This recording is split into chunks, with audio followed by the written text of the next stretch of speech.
What if the man who said, "I'll never hurt you," was the last person to see her alive? Alyssa Vaughn steps out of a rideshare, mid-afternoon, sunlight cutting across the quiet parking lot.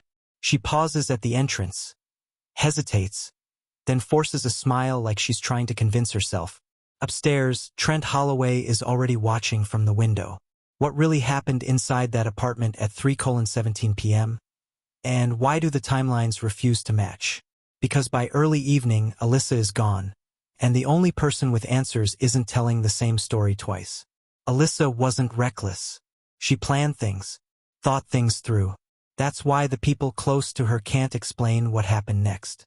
Alyssa Vaughn, 26-inch. She had just started over. New job, new routine. And Trent felt like a safe place to land. At least that's what she told her mother. But something had shifted in the last 2 weeks. Not loud, not obvious, just small changes that didn't sit right. 3 days before, subtle change. Shorter replies, missed calls that she never ignored before. Pause before saying his name. Jordan Pike noticed it first.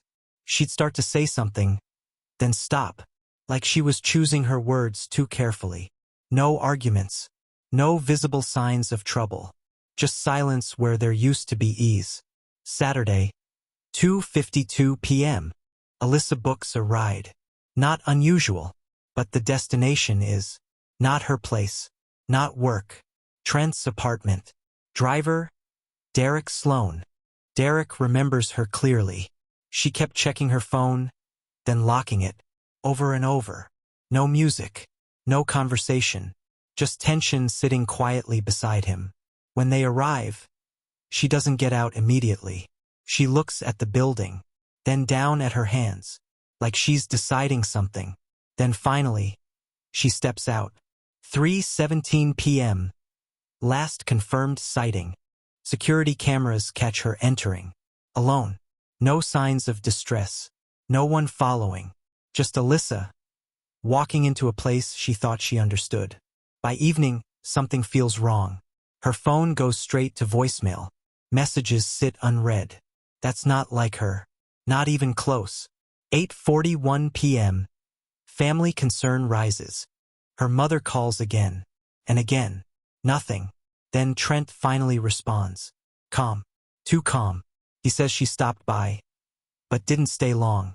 Says she left. Says everything was normal. Main suspect, Trent Holloway.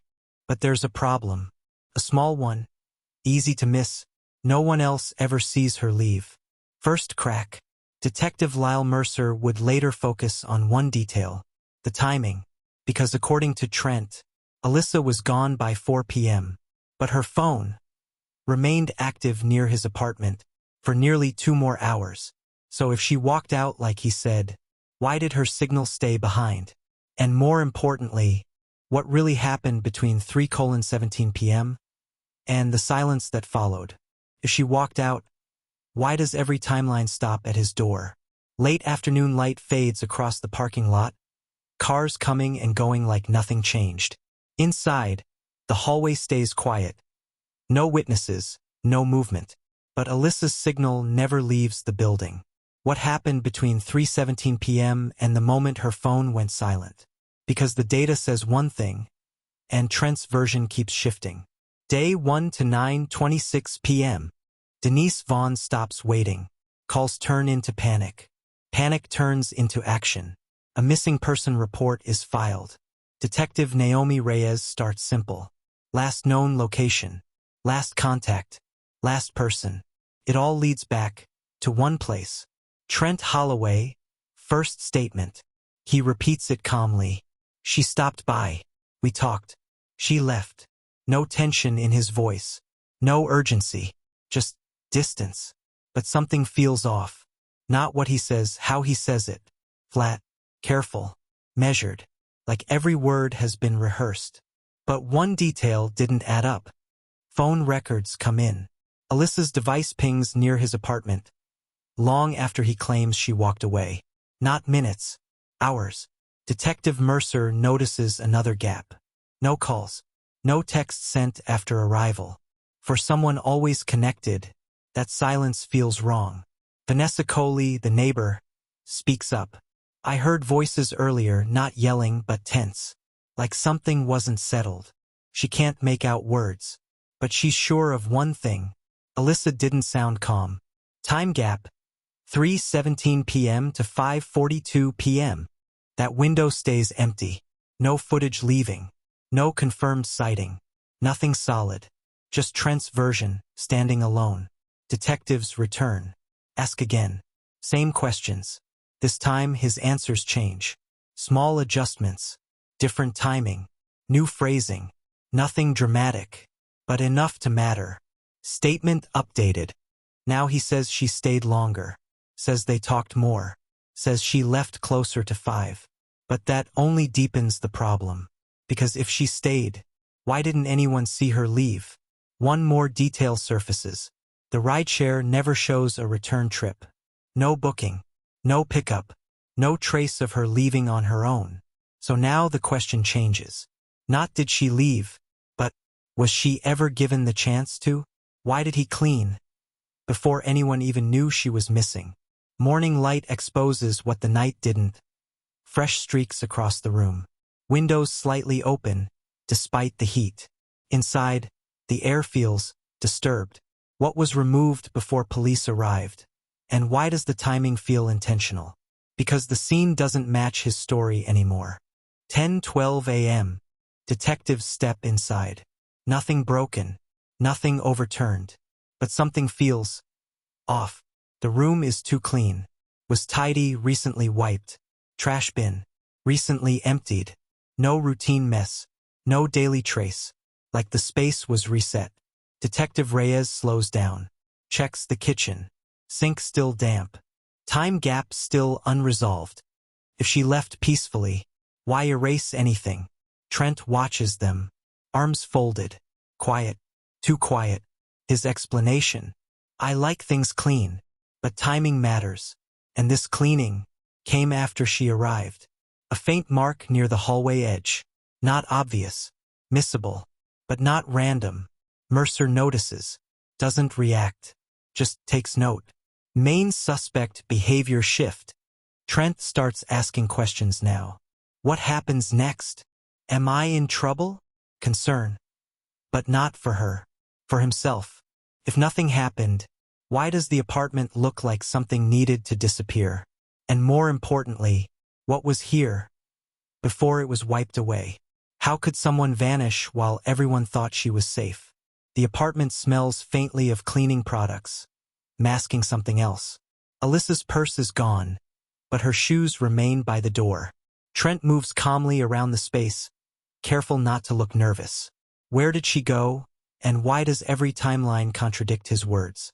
Because the small details keep stacking, and they don't favor him. Detectives check the building. Neighbors report nothing unusual, except one. A shadow leaving the stairwell too quickly. The lobby camera footage is partially missing. Not deleted, just corrupted. Witness? Vanessa Coley. I thought I saw her, but then I didn't. It was like she vanished into thin air. Trent calls her mother. His voice? Calm.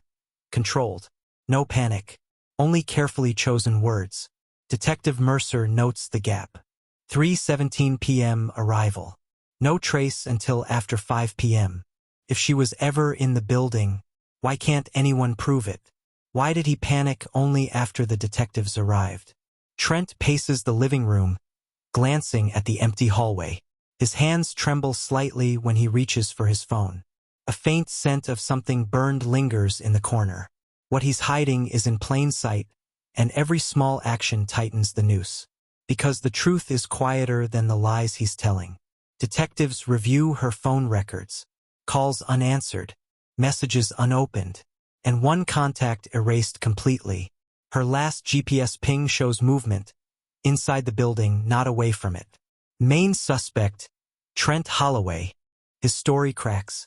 One word changes. One time shifts. Neighbors report odd noises the night before. Low, almost imperceptible. Like someone arguing quietly. Then silence. No witnesses confirm her leaving. No sign of her anywhere else. If she wanted out, why was the apartment never vacated? What if the person you trusted most holds the key to the silence? Detectives notice Trent avoids eye contact, his movements measured. The apartment smells faintly of cleaning products and something metallic. Alyssa's favorite mug sits untouched on the counter, out of place. Every small detail points to a version of events no one believes, except him. Because the apartment holds answers he refuses to share. Detective Mercer checks timestamps again. Her phone was still active inside the building, long after he said she left. A single fingerprint on a doorknob doesn't match Alyssa. Not hers. Not anyone she knows. He becomes defensive, questions the investigators, changes his story mid-conversation. Neighbors start to remember small oddities. A light in the hallway flicking at unusual hours. A door opening, then closing silently. If she was alive, why does every trace vanish inside her last known place? How far would someone go to hide the truth from the one they loved? Detectives enter the apartment one last time, scanning every corner. Alyssa's purse is finally found, hidden behind a closet panel. Trent stands frozen, realization hitting too late. The missing pieces are here, and the timeline finally aligns. Because the silence she endured can no longer be ignored. 10:05 a.m. Evidence points clearly. Alyssa was trapped, restrained briefly, and the deception prolonged her absence. The small details, fingerprints, cleaning traces, her erased digital footprints, lead directly to Trent.